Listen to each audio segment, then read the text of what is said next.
ፕሬዝዳንት ዶናልድ ትራምፕ እስከ መጪው ቅዳሜ የሚል ጊዜ ገደብ አስቀምጠው በኢራን የኒውክሌርና ወታደራዊ ተቋማት ላይ ጥቃት ለመሰንዘር ከአማካሪዎቻቸው ጋር አስቸኳይ ምክክር አድርገዋል። ዋሽንግተን የዲፕሎማሲውን በር ዘግታ የጦርነት ነጋሪት እየጎሰመች ይገኛል። የፖላንድ መንግስት ዜጎቹ በሰዓታት ውስጥ ኢራን ለቀው እንዲወጡ አዟል። ኢራን የሶሪያ ዕጣ ፈንታ ይገጥማት ይሆን? ዶናልድ ትራምፕና አማካሪዎቻቸው ትኩረት ያደረጉት በኢራን የኒውክሌር ተቋማትና ዋና ዋና ወታደራዊ ኢላማዎች ላይ ሲሆን ይህም የቴህራንን የኒውክሌር ምኞት ለአንዴና ለመጨረሻ ጊዜ ለመግጨት የታለመ መሆኑን የፖለቲካ ትንታኞች ይገልጻሉ። ይህንን የጥቃት ስጋት ይበልጥ የሚያጠናክረው የአውሮፓ ሀገራት እያሳዩ ያለው የድንገተኛ ስጋት ምላሽ ነው።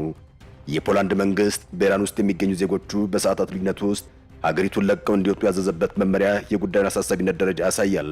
ትራምፕ ግን እያደቡ ኢራንን ማጥቃት ቀጥለዋል። በድርድር ስም በሚደረግ ደባ ዋሽንግተን በቀጣይ ጥቂት ቀናት ውስጥ በኢራን ላይ ጥቃት ልትሰነዝር ትችላለች የሚለው ስጋትም በከፍተኛ ሁኔታ እየናረ በመጣበት በዚህ ወቅት የፖላንዱ ጠቅላይ ሚኒስትር በኢራን ምድር ያሉ ዜጎቻቸው ያለምንም መዘግየት በአስቸኳይ እንዲወጡ አዘዋል። በሌላ በኩል የሩሲያ የውጭ ጉዳይ ሚኒስትር በቅርቡ በስዊዘርላንድ የተካሄደው የኢራንና የአሜሪካ ድርድርን ተከትሎ ለሳውዲው የዜና ጣቢያ አልአረቢያ በሰጡት ቃለ ምልልሳቸው እንዲህ ሲሉ ተደምጠዋል። በኢራን ላይ የሚፈጸም ጥቃት አንዳችን በጎ ውጤት አያስገኝም። ቀደም ሲል በዓለም አቀፍ የአቶሚክ ኢነርጂ ኤጀንሲ ቁጥጥር ስር ባሉ የኢራን የኒውክሌር ተቋማት ላይ ጥቃት መፈጸሙን አስታውሰው አሁንም ተመሳሳይ እርምጃ የሚወሰድ ከሆነም የኒውክሌር አደጋ ሊከሰት ይችላል የሚል ስጋት እንዳላቸው አስረድተዋል።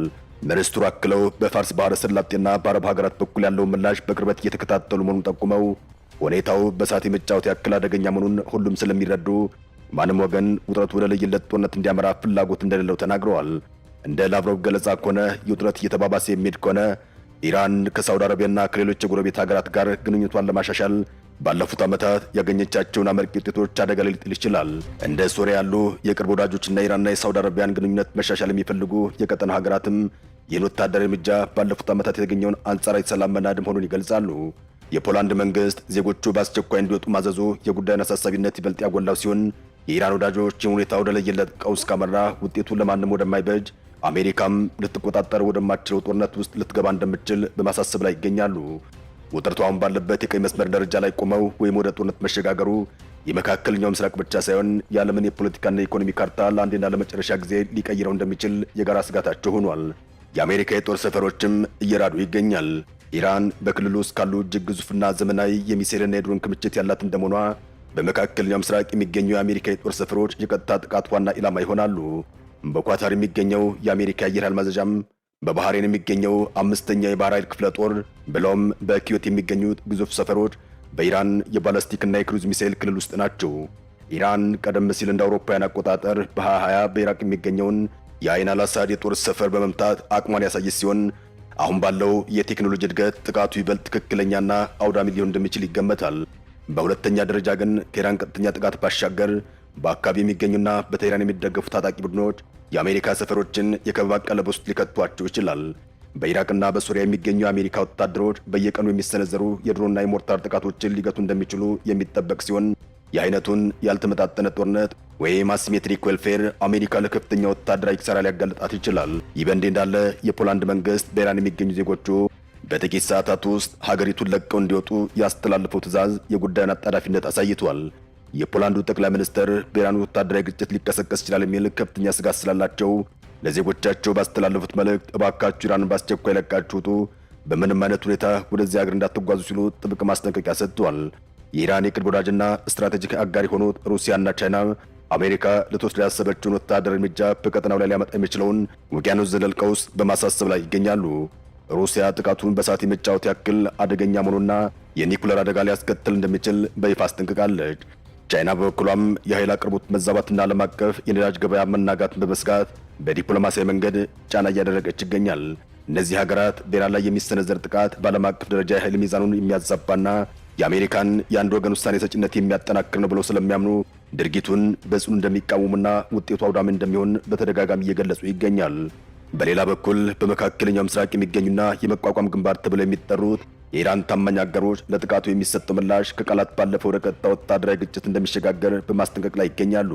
ከሊባኖሱ ሂዝቦላህ እስከ የመን ሁቲዎች እንዲሁም በኢራቅና ሱሪያ የሚገኙ ታጣቂ ቡድኖች በኢራን ላይ የሚሰነዘር ማንኛውም ጥቃት የእስራኤል ደህንነት አደጋ ላይ እንደሚጥልና በቀጠና የሚገኙ የአሜሪካ የጦር ሰፈሮች ዋና ኢላማ እንደሚሆኑ ዝግጅታቸውን አጠናቀዋል።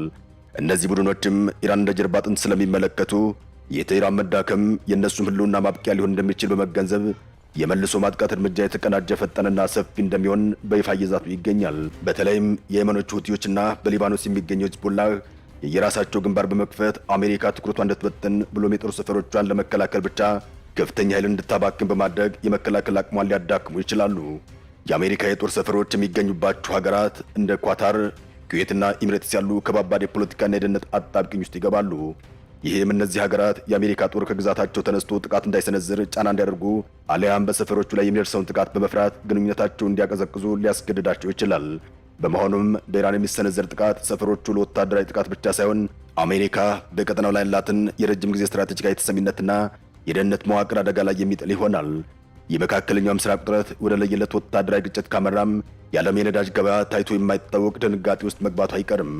ኢራን በዓለም ላይ ከሚዘዋወረው የባህር ላይ ነዳጅ ንግድ ውስጥ እስከ 30 በመቶ የሚደርሰው የሚያልፍበትን የሆርሙዝ ወሽመጥ ወይም ስትሬት ኦፍ ሆርሙዝ የማወቅ አሊያም የመዝጋት አቅም ስላላት ጥቃቱ በተሰነዘረ በሰዓታት ውስጥ የነዳጅ ዋጋ በከፍተኛ ሁኔታ ሊያሻቅብ ይችላል።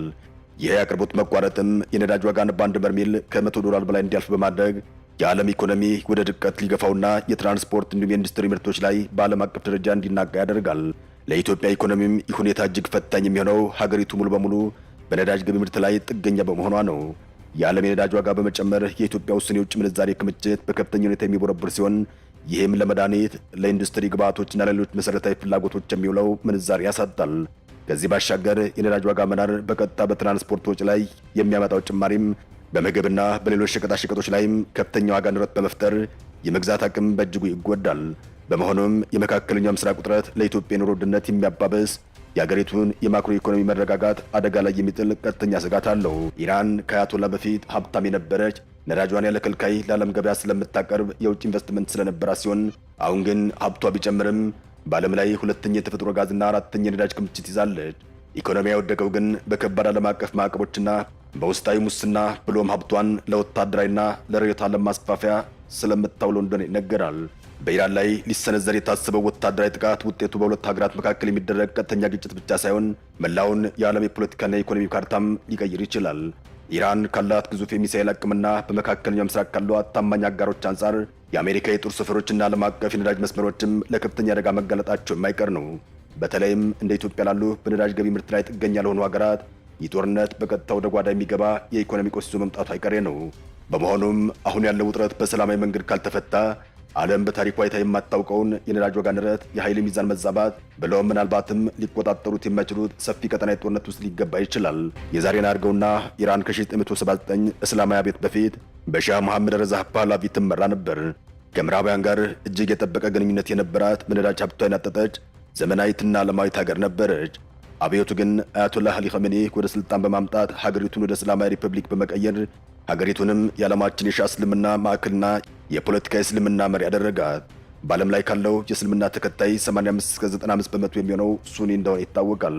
ኢራን ግን 90 በመቶ የሺዓ ተከታይ ያላት በመሆኗ በቀጠናው ካሉ እንደ ሳውዲ አረቢያ ካሉ የሱኒ ሀገራት ጋር የታሪክም የርዕዮተ ዓለም ፍጭትም ውስጥ ትገኛለች።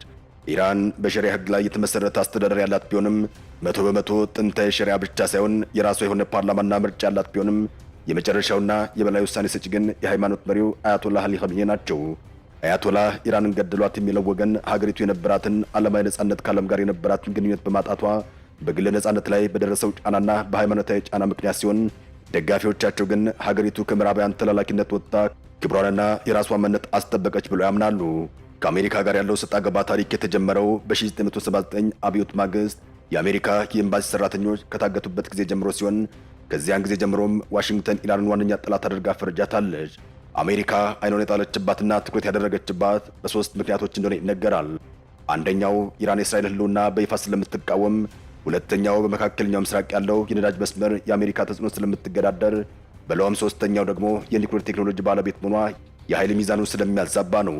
የኒኩሌር መርሃ ግብሯን ለማውደም የሚደረገው ጥረት ኢራን የኒኩሌር ቦምብ ከታጠቀች ማንም ሊነካት የማይችል ቀጠናዊ ኃያል ትሆናለች ከሚል ስጋት ነው። Iran's fiercest proxy force is readying its arsenal once again, just as the United States deploys more than 50 advanced fighter jets to the Middle East. በመካከለኛው ምስራቅ ለዓመታት ሲንተከተክ የነበረው ውጥረት አሁን የመጨረሻው ቀይ መስመር ላይ የደረሰ መስሏል። የዓለም ታላላቅ የዜና አውታሮችና የደህንነት ምንጮች እንደጠቆሙት ፕሬዚዳንት ዶናልድ ትራምፕ እስከ መጪው ቅዳሜ ድረስ በኢራን ላይ ወታደራዊ ጥቃት ሊሰነዘር ስለሚችልበት አማራጮች በግልጽ ነጻነት ካለም ጋር የነበራትን ዓለማዊ ነጻነት ካስጠበቀች ብለው ያምናሉ። ከአሜሪካ ጋር ያለው ሰጣ ገባ ታሪክ የተጀመረው በ1979 አብዮት ማግስት የአሜሪካ የኤምባሲ ሰራተኞች ከታገቱበት ጊዜ ጀምሮ ሲሆን ከዚያን ጊዜ ጀምሮም ዋሽንግተን ኢራንን ዋነኛ ጠላት አድርጋ ፈርጃታለች። ኢራን በሸሪያ ሕግ ላይ የተመሰረተ አስተዳደር ያላት ቢሆንም 100 በመቶ ጥንታዊ ሸሪያ ብቻ ሳይሆን የራሷ የሆነ ፓርላማና ምርጫ ያላት ቢሆንም የመጨረሻውና የበላይ ውሳኔ ሰጪ ግን የሃይማኖት መሪው አያቶላህ አሊ ኸሜኒ ናቸው። ከከፍተኛ የጦርና የደህንነት አማካሪዎቻቸው ጋር አስቸኳይ ምክክር አድርገዋል። ይህ መረጃ መላው ዓለምን ያስደነገጠ ሲሆን በተለይም ጥቃቱ እስከ ቅዳሜ በሚል የጊዜ ገደብ መቀመጡ ዋሽንግተን ቀደም ሲል ስታደርጋቸው የነበሩ የዲፕሎማሲ ጥረቶች ወደ ጎን በመተው ወደ ቀጥታ ወታደራዊ እርምጃ ለመግባት መዘጋጀቷን የሚያሳይ ትልቅ ምልክት ተደርጎ ተወስዷል። የአሜሪካ ወታደራዊ ዝግጅት በቃላት ደረጃ ብቻ የተገደበ አይደለም።